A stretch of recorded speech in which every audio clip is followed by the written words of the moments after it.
하나님은 우리를 너무 사랑하셔서 말씀을 계속해서 주시고 계속해서 성령으로 일하시는 거예요. 지난 5월 달에 이탈리아 로마의 피에몽테주에서 20m 높이에서 케이블카가 추락해서 14명이 죽었는데 5살 먹은 아기가 살았어요. 유대인인데 왜? 추락할 때 아빠가 그 아기를 팍 끄안아가지고 아빠는 부딪혀 죽고 아기는 산 거예요. 아버지는, 어머니는 자식을 위해 죽을 수 있는 거예요. 그게 부모의 사랑인데 하나님은 그보다 더 큰 사랑으로 자기 생명 같으신 외아들 예수님을 이 땅에 제물로, 세상 죄를 지고 가는 희생 제물로 어린 양으로 보내서 십자가에 보배 피를 흘리게 하신 거예요. 하나님 자신을 죽이는 같이 아픈 거예요.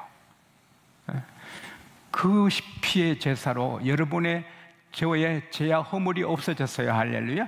믿으면 그 순간에 없어지는 거예요. 노뱀을 보는 순간에 뱀의 독이 없어지듯이 십자가 달린 예수를 믿는 순간에 유전죄, 자범죄, 모든 죄가 허물이 없어진 거예요. 눈곱만한 것도 없이 다 없어지는 거예요. 그리고 하나님은 이제 우리를 구원해 주신 다음에 자녀로 낳으신 거예요.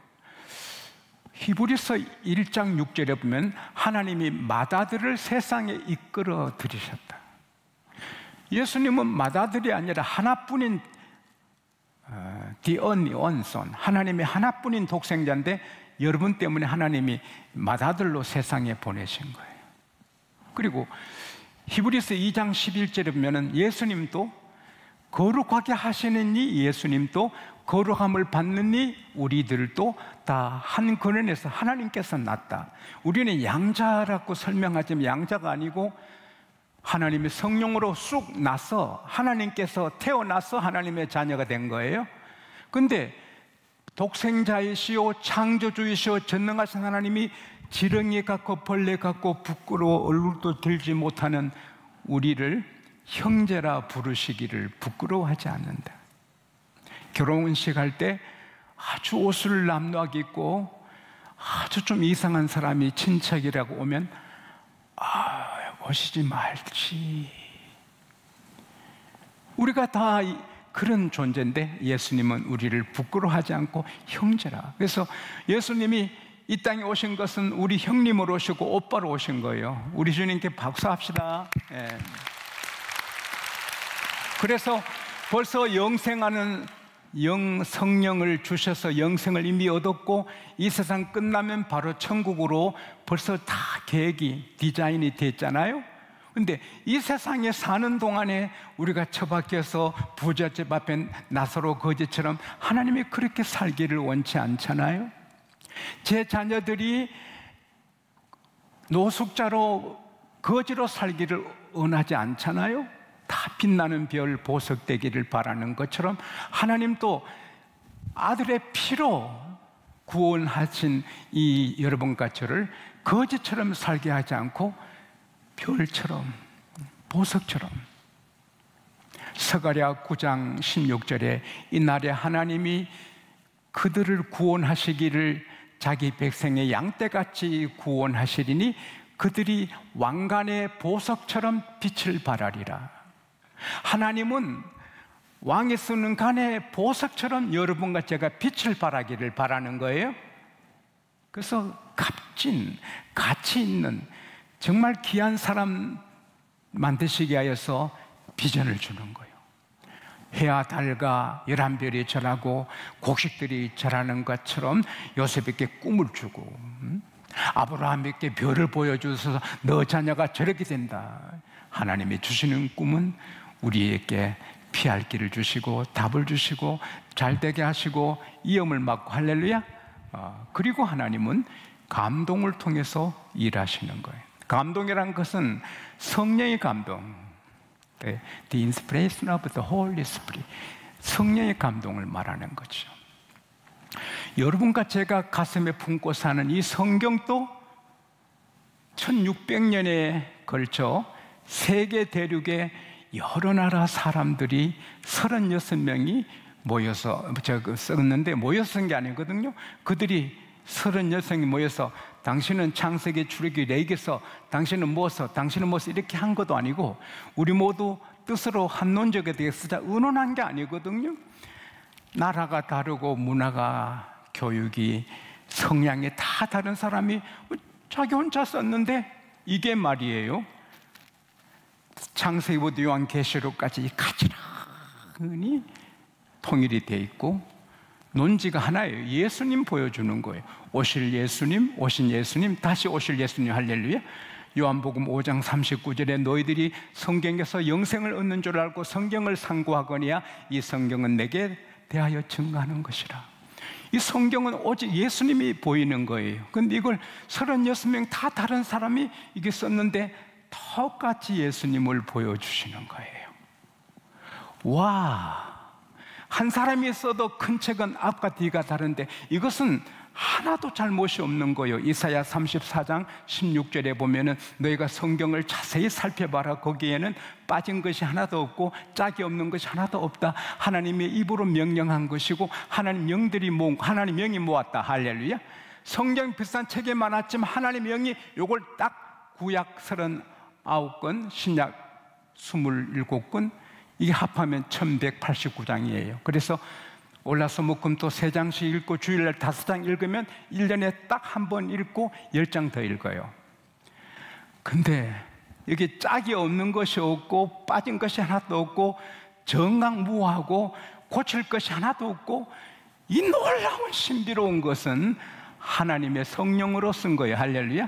그래서 디모데후서 3장 16절에서 17, 18절에 보면은 모든 성경은 하나님의 감동으로 된 것으로 교훈과 책망과 바라간과 의로 교육하여 유익하니 이는 너희로 하나님의 사람을 온전케 하며 모든 선한 일을 행할 능력을 갖추게 합니다. 할렐루야. 이거 성경 읽으면 의롭게 되고 바르게 되고 선하게 되는 거예요. 신비로워요. 그래서 사람이 썼으나 사람의 말이 아니고 하나님의 말씀, 사람이 썼으나 이것은 저자는 하나님의 성령. 할렐루야. 신비롭죠. 하나님께서 우리에게 주신 우주보다 귀한 선물이 성경인데 이것도 감동으로 하신 것이고요. 그 다음 우리 구원하시는 거 모든 게 성령의 감동이에요. 시므온은 예루살렘들이 와우, 저 사람은 저렇게 의롭지? 아니 저렇게 경건할까? 어찌 저렇게 빛이 나지?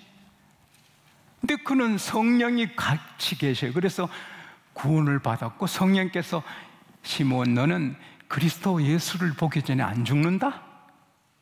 메시아 하늘의 왕이 메시아 구세주로 탄생하시는데 너 봐야 죽는다? 그래서 그 주님을 이제나 저제나 기다리고 있는 거예요. 그런데 예수님께서 예수님 결례가 아니에요.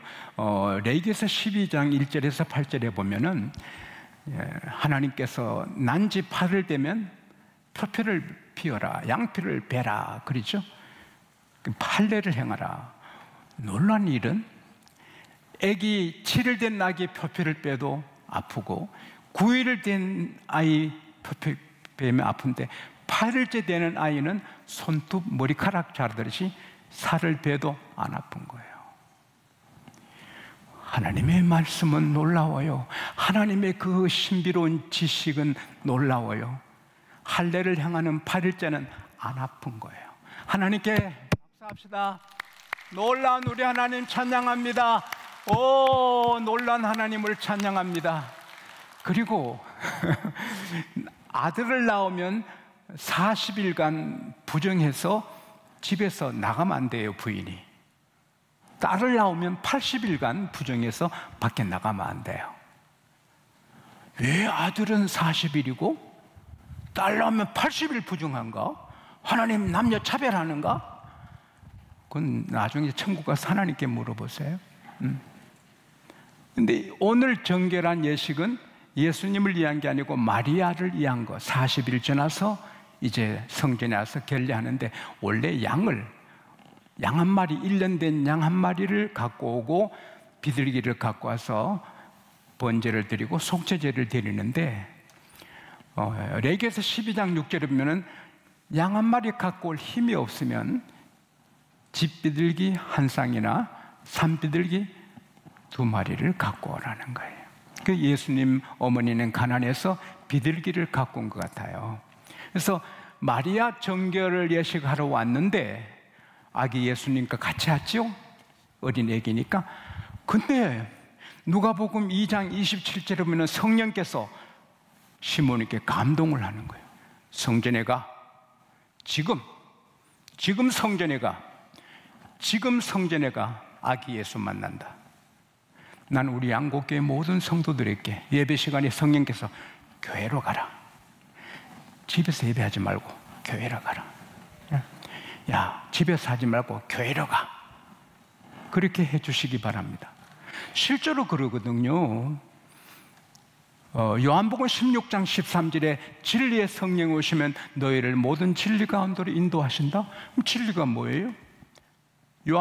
디모데전서 3장 15절에 이 집은 살아계신 하나님의 교회요 진리의 기둥 같으니라. 그래서 성령은 교회 가라. 마귀는 가지 마. 성령은 교회 가서 예배해. 마귀는 교회 안 가도 돼. 속지 마세요. 성령은 교회 가라. 할렐루야. 그래서 성령 충만 받은 예루살렘 교회 성도들은 사도행전 2장 46절에 따라하겠습니다. 날마다 매일 성전에 모이기를 힘쓰고, 성령을 받으면 교회로 가는 거예요. 교회로. 성령께서 교회로 가. 그래서 시몬이 오니까 아기 예수님이 오신 거예요. 보는 순간에 메시아다! 그래서 바로 성령께서 알려주는 거예요. 바로 가슴에 안고 하나님을 찬양하는 거예요. 이제야 하나님께서 종을 편안히 놓아주시네요. 와, 내가 이 구원을 보았습니다. 이는 만민을 위해 예비한 것이요 이방인의 빛이요 이스라엘의 영광이로다. 와, 내가 메시아를 만났다. 기뻐하는 거지요. 시몬을 구원하신 분도, 인도하신 분도, 깨닫게 하신 분도 성령의 감동입니다. 오늘 이 세상에 한 20몇억이 예수를 믿어요. 그러나 자기가 선택해서 믿는 게 아니에요. 내가 예수 믿자 하고 믿었지만 지나고 보면 하나님께서 성령으로 감동해 주신 겁니다.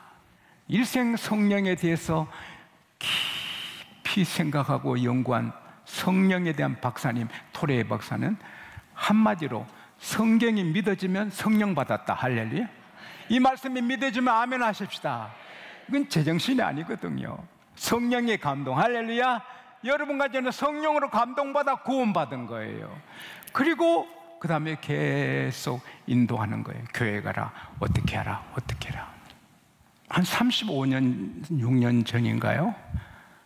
제가 목사로서 뺑아리죠. 뺑아리 목사. 근데 노예 그 방청석에 그 은퇴 목사님 자리에 은퇴 목사님이 이렇게 앉아 계신데 쓸쓸하고 외로워 보이고, 노예 전체 제일 푸대접 받는 분들이 은퇴 목사님이에요. 성령께서 제게 감동을 주신, 집집마다 노인을 존경하고 할아버지 할머니를 높이고, 저는 우리 애들 교육할 때 우리 집에 할아버지 할머니가 왕이다, 하나님 다음에 제일 높은 분은 할아버지 할머니다, 그렇게 강조했거든요. 그래서 할아버지 할머니는 막 뛰어가거든요. 왕이 오시니까. 그 집이 복을 받지요. 부모를 공경하고. 교회도 어르신들 흰머리앞이 일어서고 직장에 가나 어디 가나 선배를 기억한 사람이 사랑받고 복을 받지요. 노예도 은퇴하신 어른들을 기억해야 되는데 제일 푸대접 받는 거 있잖아요. 그래서 우리 장로님들하고, 그때 저도 새빵 살았고 우리 교회도 조그만 했지만 우리 은퇴하신 목사님들 따뜻하게 대접하자고. 그래서 그때부터 노예 때마다 30한 7년 넘은 것 같은데요. 계속 노예 때마다 1년에 2번 섬기잖아요. 근데 그분들이 우리를 위해 기도하니 우리 교회가 복을 받는 줄 믿습니다. 성령께서 감동 주셨어요. 그리고 노예할 때 다 설교하는 목사님이고 기도하시는 장로님인데 노예가 은혜롭고 거기에 청년이나 뭐 방청하는 분들이 왔을 때 특별히 그 노예하는 장소에 성도들이 이렇게 볼 때 귀하다 이렇게 되는데 막 싸우거든요. 어떻게 설교하는 입으로 기도하는 입으로 그렇게 서로 싸웁니까? 이 세상에 그것도 기적이죠. 어찌 또 하나님 시선 앞에 막 얼굴을 붉히고 싸웁니까? 우리 교회에서 노예할 때 목사님 두 분이 멱살 잡고 싸우는데 말린다고 고생했거든요. 그래서 다 그 어른들이 싸우거든요. 그래서 주님, 어떻게 하면 회의가 은혜롭고 방청객이 은혜 받는 저래 싸우지 않는 노예가 안 될 수 없습니까? 그때 감동을 주셨거든요. 그래서 노예 일주일 전에 그 어르신들을 다 우리 교회에서 모셔서 따뜻하게 대접하고 노회장님이 오셔서 그 의제를 다 말씀하고 거기서 의논해서 일치를 얻어가지고 노예 가서는 안 다투니 우리 전국에 68개 노예가 있는데 우리 노예가 가장 명문이 됐습니다. 할렐루야. 지용수가 한 게 아니고 성령께서 감동해서 하신 거죠. 우리 그리스도인들은 주의 종 장로님 몇 분만 감동하는 게 아니라 성령께서 항상 계시고 항상 감동하십니다. 그 감동을 따르면 되는데 감동에도 안 따르면 그 감동이 없어지는 거죠. 너는 예수님처럼 살아라. 너는 예수같이 살아라. 제가 10몇 살 때인데 그때부터 제가 세상 노래 안 부르고 욕을 절대 안 하고 더러운 말 안 하고 예수님처럼 살았지요. 물론 실수한 게 너무 많고 그대로 못 살아 늘 회개했지만 그래도 내 방향은 주님처럼 걸음도 주님처럼 걸으려고 했지요. 그래서 이 천하고 천한 종이 이만큼 하나님이 쓰신 줄 믿습니다. 하나님이 감동해 주실 때 그걸 받아야지요. 조심할 것은 마귀도 감동하거든요. 악한 사단도 천사처럼 나타나서 감동하거든요. 장년이 1000명 모이는 교회, 한 장로님 부인이 집사님인데 새벽기도 마치면 안수했잖아요. 쭉 장로님들 머리에 서놓고 등을 때리면서 회개하라. 11조 떼먹은 장로야, 회개하라. 너 간음했다, 회개하라. 맞거든.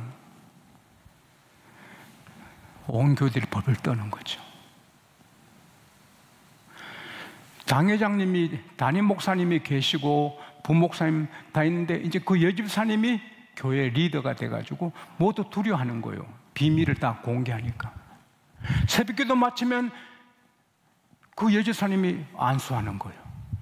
귀에 대고 죄를 말하니까 교회가 그냥 두려워하는 거예요.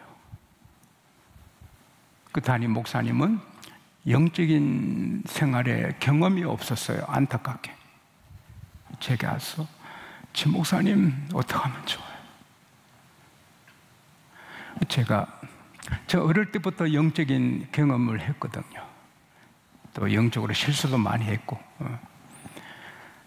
그 집사님 찾아가서 고린도전서 14장 32절 34절을 읽어주었죠.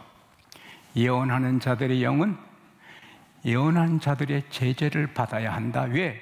교회는 질서의 하나님의 교회지 무질서가 아니다. 합평해야 되는데 누가 집사님한테 안수하라 했죠? 담임 목사님이 했나? 누가 했나? 아니라고. 성령의 감동이래. 성령의 감동? 내가 당신 이해는 한다. 나도 그런 실수했지만 했기 때문에. 그러나 그건 성령의 감동 아니고 마귀의 감동이다.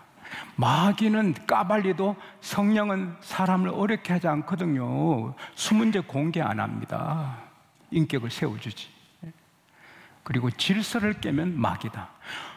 당신은 마귀의 감동보다 아니 성령 그런 말 하지 마.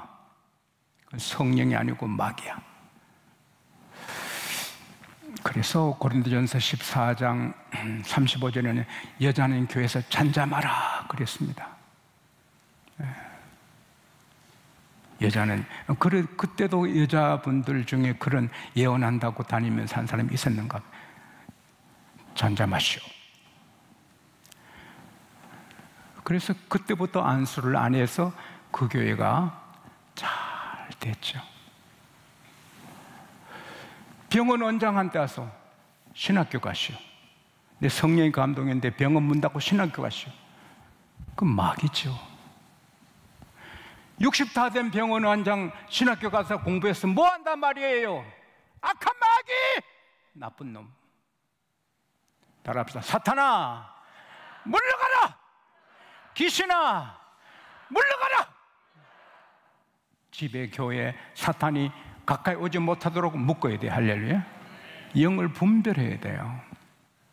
하나님은 어쩌다 우리를 죄 쓸만한데 그런 감독이 아니고 여러분과 저희 아빠 하나님이십니다. 아빠로서 우리를 다 아시고 감동을 주시는 거예요. 이거 해. 너 이거 하면 돼. 너 이리로 가. 그러면 돼. 할렐루야. 사업을 하든 공무원 하든 무슨 뭘 살든 성령의 감동 따르면 왕관의 보석이 되는 거예요. 큰 부잣집의 모습인데 주인이 보기에 너무 귀해. 사위가 되잖아요. 그리고 학교식에서 큰 사업을 하잖아요. 그분의 아들이 유명한 목사님이죠. 가정분대, 초등학교밖에 안 난 가정분대 성령 감동 따라 계약해서 하니 그 큰 서울의 큰 병원 원장집에 며느리가 되고 또 원장 부인이 되잖아요. 큰 철공장에 아주 말단 직원인데 성령 감동 따라 성실히 일하니 7년 뒤에 사장님이 부르더니 자네가 공장장이 되게 껑충 뛰어서 장이 되는 거죠. 성령의 감동을 따르면 결국은 왕관의 보석이 되는 거예요. 따라합시다. 나는 잘 될 수밖에 없다.